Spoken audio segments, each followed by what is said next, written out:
Welcome. I want to walk you through the development of a particular song. The song I'm sort of retitling as "Sunny Side." You may sort of be familiar with it, but I've got a twist for you. Developing a song, cue theme music, but here's a little more info. Do do do do do do do do do do do do do do do do do do do. And the info is that's where I start. I start with this device, a little handheld recorder. Uh, Oftentimes, if I'm driving alone when I'm on tour, I'm almost exclusively by myself. I work as a solo.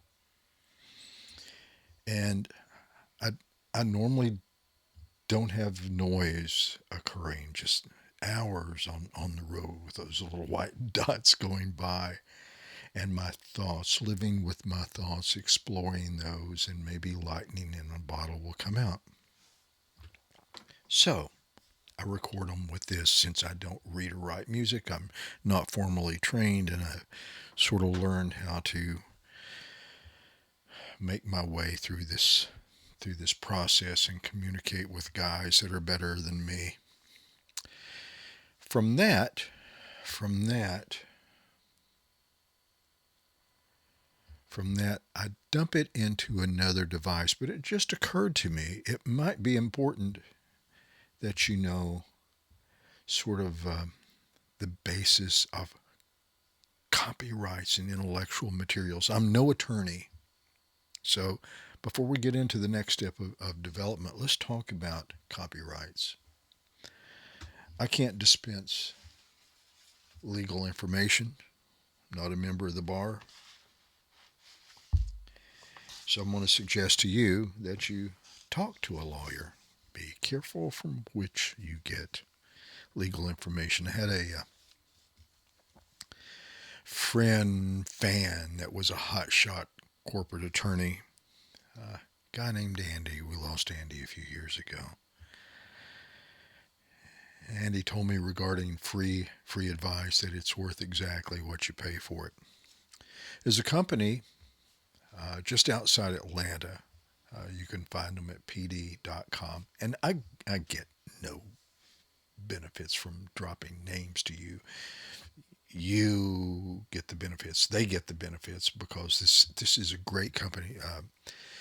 PD.com, PD being initialism for public domain. And these guys have a huge library of stuff that they have collected, and it may be one of the largest public domain libraries in the world. It's just remarkable what they've done, and they're just passionate over this stuff. Very helpful folks. So normally, if you're dealing with them, you get a file. Hey, what can you give me in written form that has a copyright notice, the word copyright or the C in a circle? What can you give me that has that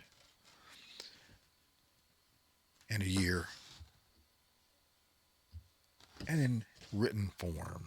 Written form. For me, I wouldn't trust anything that weren't written. I wouldn't trust sound recordings, but that's me. Did I mention I'm not a lawyer? But I know some lawyer jokes. Actually, been friends with some very cool folks that have been lawyers. So, so the folks over at pd.com, we start to trying to figure out sunny side. You may know it as keep on the sunny side because what I want to do, what I wanted to do, and I've done, is to rewrite the music but use the original lyrics. And there are folks that have applied for and gotten copyrights. I don't know that they've been tested. Um, doesn't matter. So the wise thing to do is make sure that you're within those uh, yearly time frames, that your stuff is clear, and that changes every January. On the site pd.com, they'll give you some information about that. They suggested to me that probably the earliest printed version of Sunnyside is in this, a Pentecostal hymnal, available on eBay for $12 or $14. Now imagine this. See the condition this thing is? This thing is over, I'm trying to see if there's a date on here. It's well over 100 years old.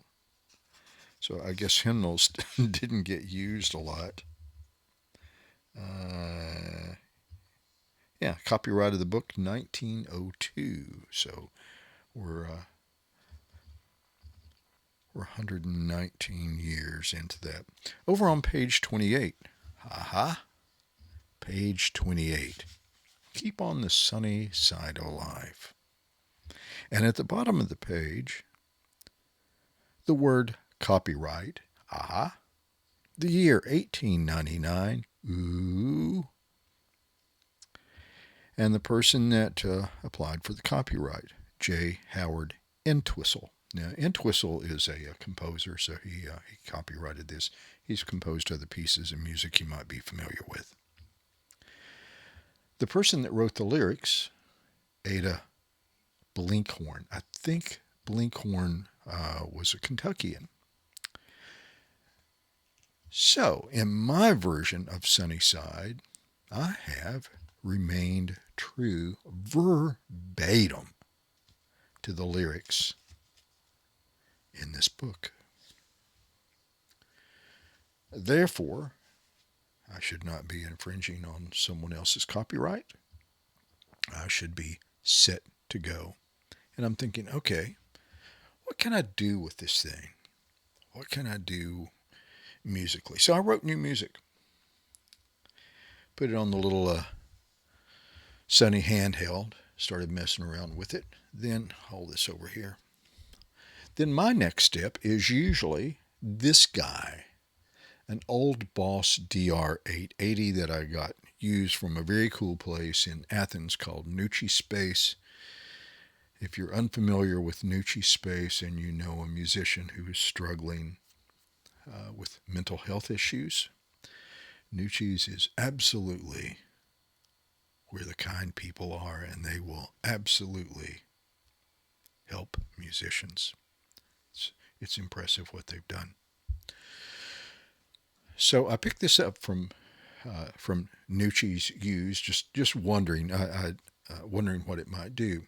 I have an old love affair with electronic music, and the first drum machine that I got was an Alesis HR16, and I just thought that thing was very, very cool.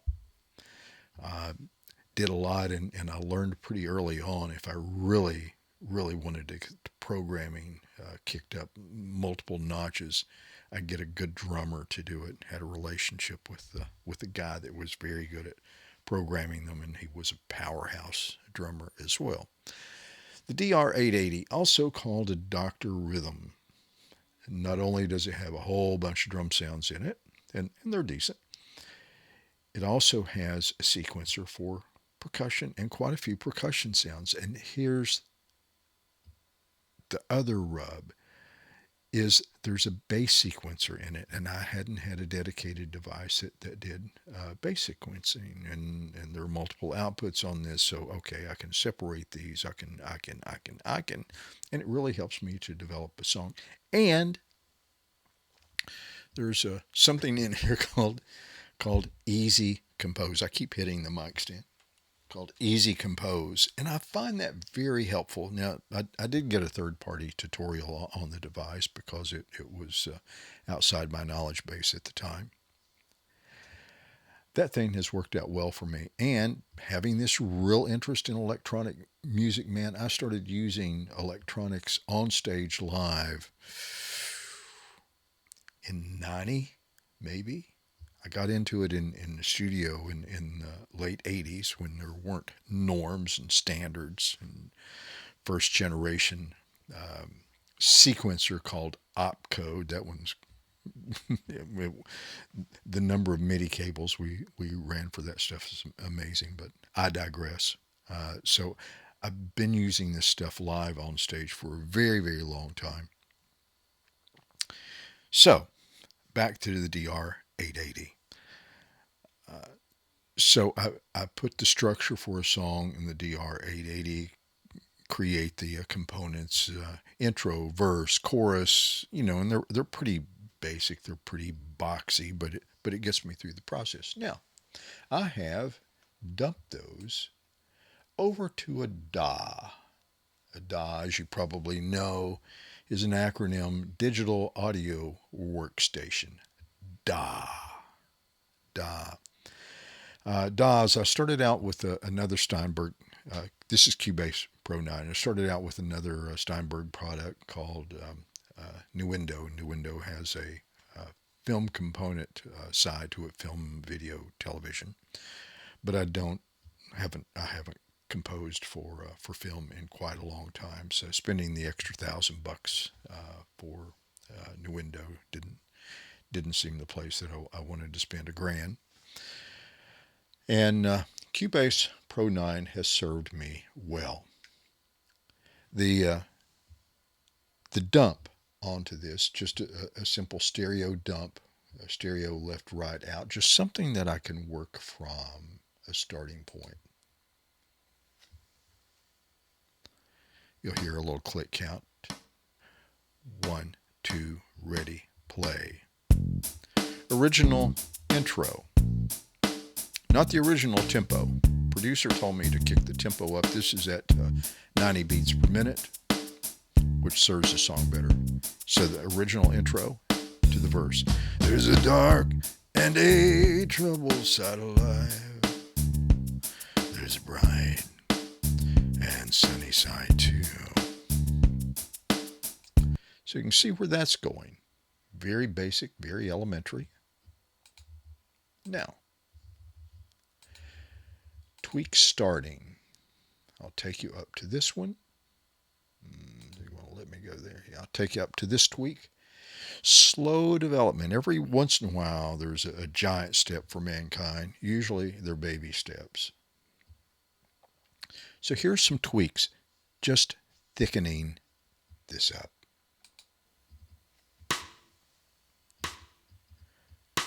2, ready, play. Intro.